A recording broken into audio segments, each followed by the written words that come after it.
Kw'izina rya Data n'irya Mwana n'irya Mutima Mweranda, amen.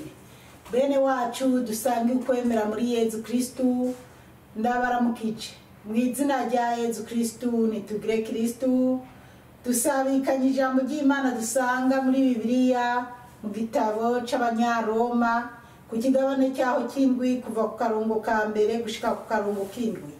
Ijambo ry'umutwe riravuga ngo umukristu ari mu mwidegembyo.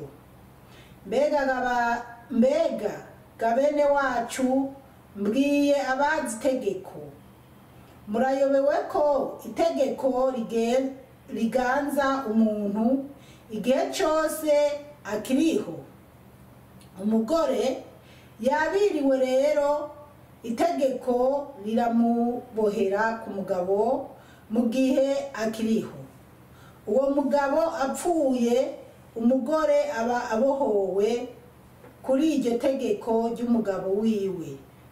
None rero umugore aramutse abaye uwundi mugabo, umugabo wiwe akiriho bamwita umusambanyi.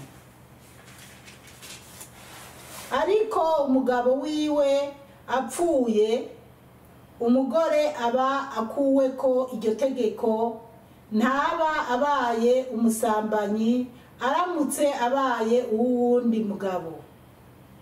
Nico gituma namwe bene wacu mwavavanuye n'itegeko kubera umubiri wa Kristu, ngo mube abuwundi uwazutse mu bapfuye, kugira ngo twamire ivyamwa Imana.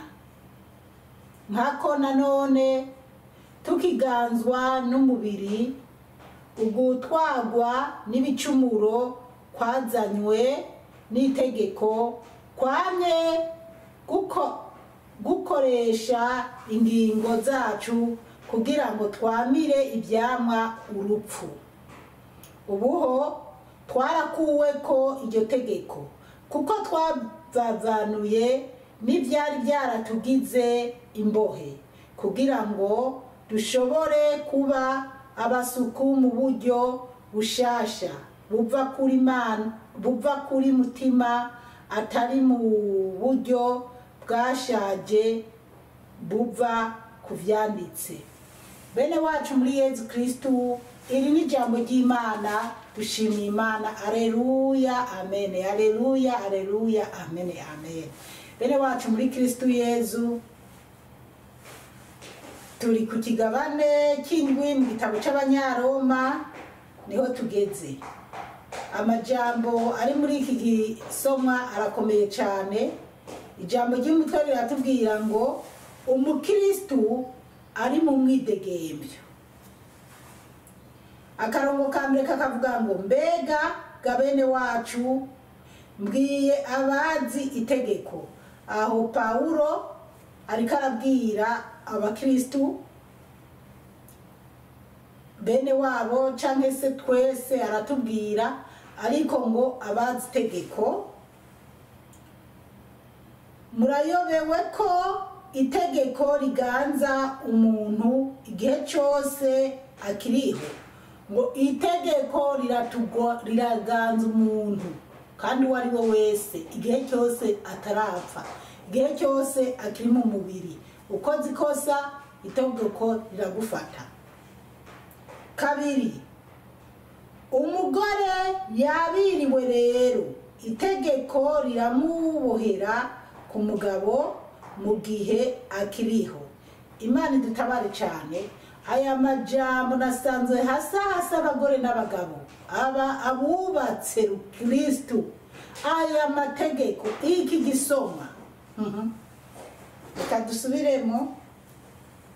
Umugore yabiriwe rero itegeko riramubohera ku mugabo mu gihe akiriho.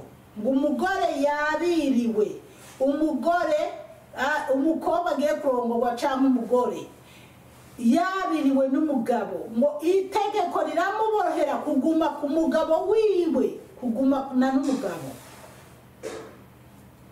Uwo mugabo apfuye, umugore aba abohowe kuri iryo tegeko ry'umugabo wiwe. Bana b'Imana, aha tugende bukebuke. Ijambo ry'Imana ritubwira ngo umugore yabiriwe, itegeko rimubohera kuguma ku mugabo wiwe. Hanyuma Yezu we yavuze ati umugore umufasha asambana umuha urukaratasi rumuha kwa kana, ariko utamufashe ngo ube ufise ivyemeza, umugore kirazira kuvana n'umugore. Hanyuma nawe mugore uzi neza ko wabiranye mu rusengero, ariko bana b'Imana ubu rero hari ibintu biteye ubwoba byinshi abantu batitondeye bagowe.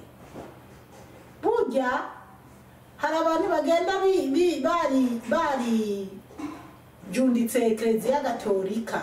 Mu by'ukuri Jesse ndabona Ekleziya Gatolika iriko irapfungira impeta umugore yahukanye, canke se ngo bapfe kwahukanisha umugore n'umugabo. Wenda mugabo jewe haba muri Australia haba mu Burundi nakuriye ibyo ntabyo ndabona. Rero abana b'Imana, ijambo ry'Imana rivuga ko umugore adakwiye kuvavanura n'umugabo, adakwiye itegeko rimubohera kugumana n'umugabo. Reka tubandanye turabe uko Pawulo abivuga. Gatatu akavuga ngo none rero umugore aramutse abaye uwundi mugabo, umugabo wiwe akiriho bamwita umusambanyi. Bantu b'Imana mwabyumvise, umugore agiye ku wundi mugabo kandi umugabo wiwe wa mbere akiriho, uwo mugore ngo bamwita umusambanyi. None bana b'Imana, ko muzi ko abagore benshi n'abagabo benshi muri iki gihe bambaye impeta zirenze imwe, zibiri. Hariho abantu bamaze kugiriye kwambara impeta zibiri, hariho abamaze kwambara impeta zitatu. Kandi ibyo navuze ati muri Ekleziya Gatolika ntabyo bakora, ariko naho biriyo. Mugabo abantu b'Imana, igituma abantu bagowe, igituma abantu bikwegera mu muriro utazima, ababikora ntabwo bagenda bavuga ngo bari barapfunze impeta n'abagore ba mbere, kuko hariho cyane cyane ibyo nko mu gihugu cyacu cy'u Burundi. Ntabwo nibaza ko bopfungira umuntu impeta kabiri, kuko babanza kugenzura neza iyo wavuye naho baba batakuzi. Rero ikihari nuko mbona abagore bari muri Australia, za Canada, za Amerika n'ahandi bagenda mu Burundi, canke se bapanga bagahurira n'abagabo mu za Kenya, mu za Bugande, mu za Rwanda, akaba ariyo baza gupfungira impeta n'abagore ba kabiri. None mwumva izo manza, ugira urubanza kuko utaye umugore wa mbere, ntiwamufasha asambana, ntimwahukanye, nta kintu na kimwe woje imbere y'Imana ngo wagirize uwo mugore, usibye ko Yezu yavuze ati kiretse umufasha asambana. Ntiwamufasha asambana, ugiye urahanutse, ugiye mu Rwanda cyangwa ugiye Buganda cyangwa ugiye Kenya, ugiye kubeshabesha mu bindi bihugu, urapfundikanije upfunze impeta n'uwundi mugabo cyangwa upfunze impeta n'uwundi mugore. Ubwo wumva iyo mpeta kweri hari ukoze ibyaha bibiri, ukoze ikibaba, uhemukiye umugore wa mbere, n'uwo utoye uwo wa kabiri wewe nyimba kuje kakemera ko mupfunga impeta bizi neza ko ufise umugore mwari marapfunze impeta. Si uwo mugore, si wewe, mwese wewe wa mugabo we nawe wa mugore wa kabiri ni gihono wo mu mwitayemo. Kiretse udabipfiriyemo, ukiri ubuntu hari icyo bituza kubyumva. Ariko rero woba wibaza ko uzogirirwa amahirwe yo kuva mu mubiri wararitandukanije n'icyo cyaha. Imana idutabare cyane bantu b'Imana, abagore n'abagabo. Kandi jewe ndashima Yezu ko ntigeze nambara impeta n'umugabo ngo abeyo aho umugabo yidoga ngo zipora na twarambaye impeta ariko yarampemukiye yaragize iki oya kandi rimwe na rimwe ndafise impeta nama niyambarira kuri urutoke ngo kugira namira amasazi ntazara arambira ngo sisi rero abantu b'Imana ntibikwiye ko umuntu yifata ugasanga umuntu aripfuza gupfunga impeta inshuro zibiri ariko aripfuza guhemukira umugore yatoye ari inkumi nawe ari umusore kabona nawe yo mutora yarabyaye abizi mugabo ugasanga bapfunze impeta aribo bambere bapfunganye impeta rero ni wabirenga ko umwumve kuri muri sakrereko reka tubandanye ubwo rero ngo uwo mugore yitwa umusambanyi mu gihe agiye ku wundi mugabo kandi agifise umugabo wa mbere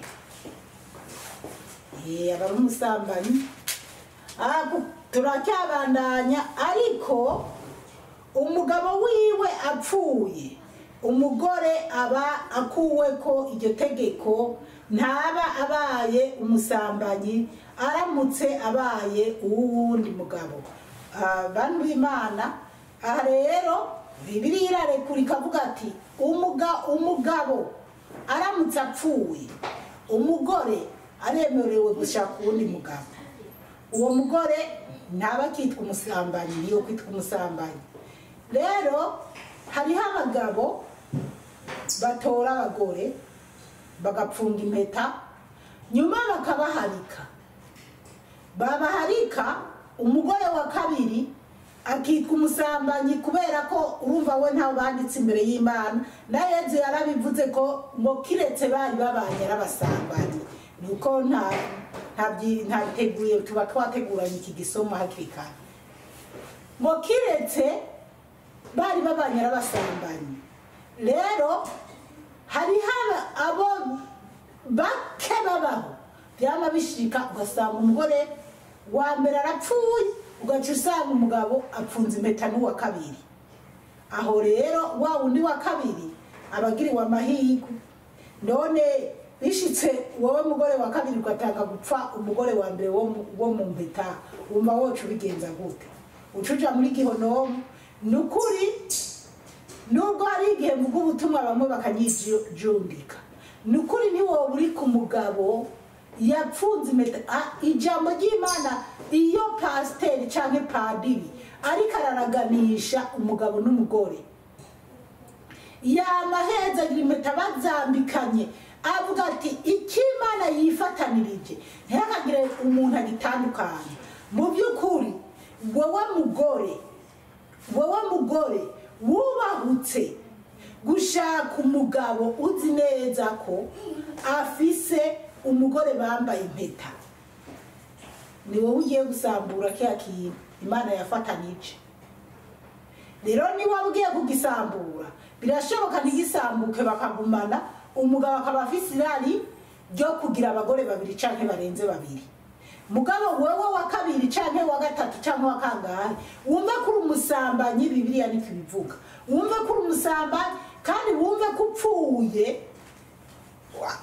atabindi upfiriye mu cyaha cy'ubusambanyi byo babyiza rero bantu b'Imana abantu twikiranuye tukishira ku murongo mwiza w'Imana tukiri mu mubiri tutarapfa kuko upfuye nyene n'igihonomo nama ndabibabwira je narindi ku mugabo ariko jewe nashatse umugabo arenze umugabo ntabwo nigeze shaka umugabo yambaye impeta kubera wasanga n'abake badutukana nkababwira ati ariko wibuke ko imbere y'Imana wowe atampeta ufiseyo cyangwa utanditse mu gitabo cye basezeranye buriya abagore umugabo atoye umugore wa mbere ntibipfunga impeta agatora uwa kabiri ntibipfunga impeta ashaka agira batanu batapfunze impeta abo bose n'abasambanyi n'uwo mugabo n'umusambanyi nta numwe ari mukuri ni kujya amaraha yo mu isi gusa y'ubusambanyi ariko iyo umugabo ahisemo agahitamo umwe muri batanu cyangwa muri babiri bagapfunga impeta uwo niwe yemewe imbere y'Imana rero nanje ibyo nabibamo nkaza ndasenga Imana numva ko kandi Imana yaranyumvise naguma senga numva ko umugabo azomitamo tugapfunga impeta kandi bamwe twanatorana banyijeze ibitangaza ko tuzofunga impeta yewe hari n'uwo twagiye kuyipfunga novuga ati twagomba kuyipfungira koroka itaraja mu rutoke rwanje kandi Imana ihabwa icyubahiro kubera ubumba nabyicuza kubera hari igihe uja gupfunga impeta n'umugabo ugasanga upfunze impeta n'umugabo adashoboka ukibaza icyo wapfungiye iyo mpeta.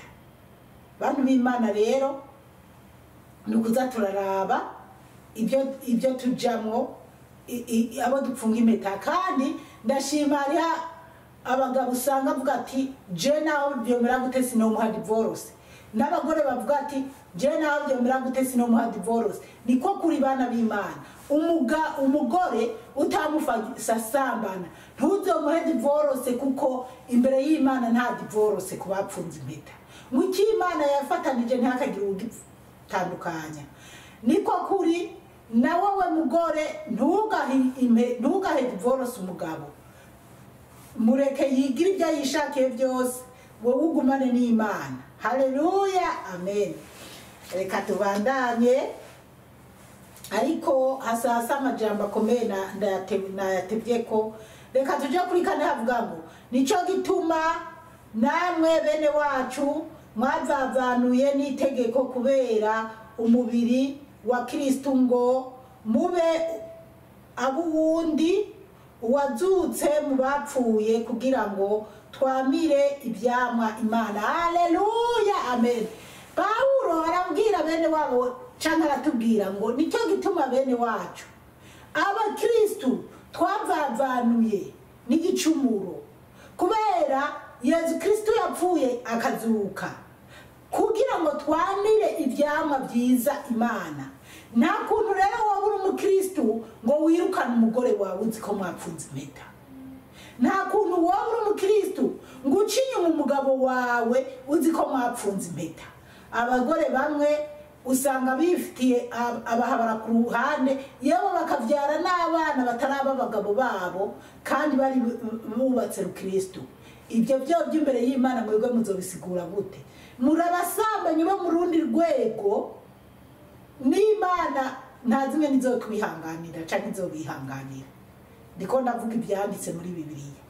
Irabe ni waba wumva utinya umuriro udahera, ni waba wumva kuja mu misa nyimbuzi ko ufise ikosa ryo kubyarana n'uwundi umugabo wawe atabizi cyangwa ufise ikosa ryo gucinya umugabo wawe mugabo kwa Mungu gatonda mu rusengero kandi ukaja kuruhimbuka akira ushaka wogenza make ugasaba n'imbabazi umugabo wawe ukavyihana ukemera ukajya bike. Abantu benshi cyane cyane abagore bo muri Afrika cyangwa abagore bo mu Burundi musigaye muhemuka cyane kubera aba diaspora. Yo ndashima umugabo yitwa Sabasi narumvise uko yagiye Amerika. Umugabo yitwa Sabasi yakinye imuvi yanyoheye n'abantu bayikinye Imana ibahumugisha. Nabonye umukobwa umwe yatendetse abasore babiri uwo muri Australia n'uwo muri Kenya ndumva ari uko byari bimeze. Mugabo umukobwa yinuwa uwo muri Afrika w'umudiaspora kuko yumva ko umudiaspora wa Afrika atakigenda yumva ngo ntahahamiye umunya Australia zonjana Australia zo $100 bakinye iyo mumvi neza cyane sanga ni ibintu neza cyane bihari kubera hari ibyo mvuga kuko nzi nanje ko byambayeko.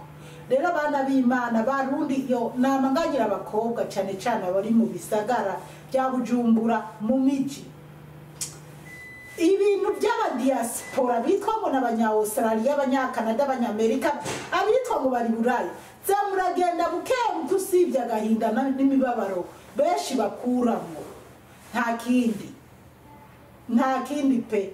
Genda buke nimugahamukire kumva ngo muhaye murondera amaviza yo kuja Buraya mu buryo bupfuye iyo muvi irerekana uwo mukobwa akunda uwo muhungu akamujyamana uko yishakiye, uwo muhungu agatendeka abakobwa barenze umwe kuko yitwa Australia. Mu by'ukuri naho yobu wimvi naho bayitwaza akabando avuga ko avuye Australia cyangwa Canada cyangwa Amerika, umukobwa ari wo wese aramuririra, ntatinya ko bajyamana, abayumva ati iyo ngirirwa amahirwe akanjana i Buraya. Ariko bantu b'Imana nimureke kujya i Buraya, hari Imana yabigeneye, kandi siko bose bahagirira amahirwe.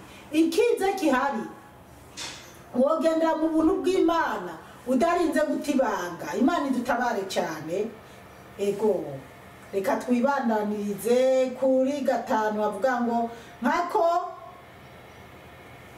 nanone tukiganzwa n'umubiri ugutwagwa n'ibicumuro kwazanywe n'itegeko, kwamye gukoresha ingingo zacu kugira ngo twamire ivyamwa urupfu. Murumva rero abantu b'Imana, umubiri uradushuka, umubiri ukakwereka ati yo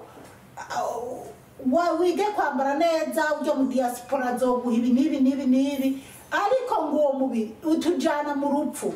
Paulo haraho yavuze ati umukristo nyamukristo kubwa Yesu Kristo yapfuye akazuka twamwimire ivyamwa Imana. Abatari abakristo bari mu busambanyi, bari mu ibyo byo kuhamira abagabo bafise amahera, nibagiye no kuvuga cya kindi cyasugamami. Abakecuru, abamama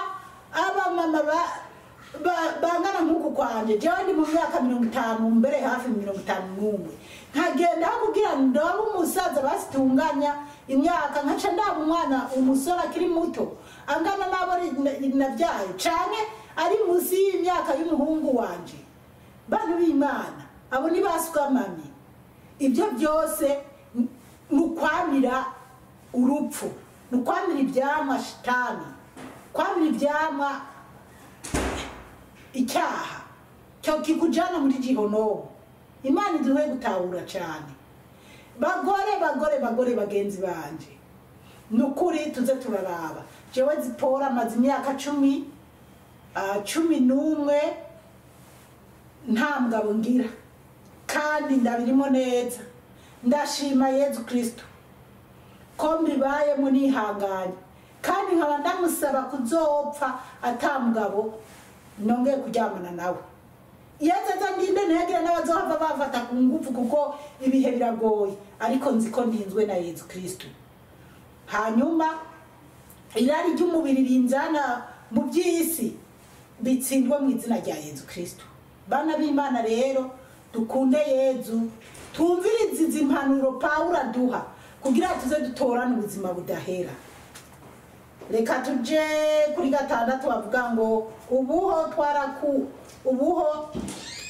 twarakuwe ko iryo tegeko kuko twavavanuye n'ibyari byaratugize imbohe, kugira ngo dushobore kuba abasuku mu buryo bushasha buva kuri mutima, atari mu buryo bwashaje buva kuvyanditse.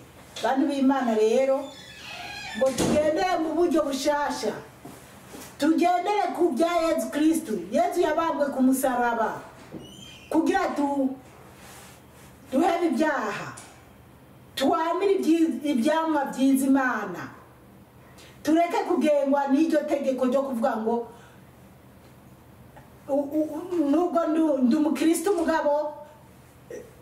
Bantu b'Imana, hari ibintu birengeje ukwemera muri iyi si. Mugabo nimuze tugendere mu muco, tugendere mu nzira nziza, tureke kwishinga ibisayangana mu isi, ukaza guhemuka kugira wambare impuzu zigezweho, ukaza guhemuka kugira ngo ukunde wurire indege yo kuja i Buraya, waraba nabi ntunayurire. Hari n'abapfuye bataranayurira jewe rero Imana idutabare cyane. Ndaraba nk'abasore bambwira ngo nukuri ngo naho yo umukecuru ngo jewe ngo yashimye ngo nanje nkamushima ngo ntangorane. uraza amadire je bana b'Imana naranababwiye ko ubu ntagishaka kuzandumviriza amawodi y'abantu kubera hari n'ibindenga ubu nisi musigaye ndayitasi ngishaka no kumva abantelefona kuko ibintu mundemereza birandengera nkisanga ndiko ndacumura mwotuma umuntu yisanga mu purgatori kandi Imana yaramuteguriye ijuru rero abantu b'Imana igakuba uko tubaye umukristo ntakwiye kubabazwa nuko umuntu atamufashije ntakwiye kubabazwa nuko atarose umuntu amufasha kujiburaya canke kumuronderera umugabo canke umukobwa canke umukecuru ibyo byose raba inzira ugenderamwo ureke kwiteranya n'Imana wamira ivyamwa vyiza Yesu Kristo umukama Imana bahezagire cyane mwarahezagiwe n'Imana ku izina rya Data n'irya Mwana n'irya Mutima Mweranda amen turagusenga Yesu turakuninaza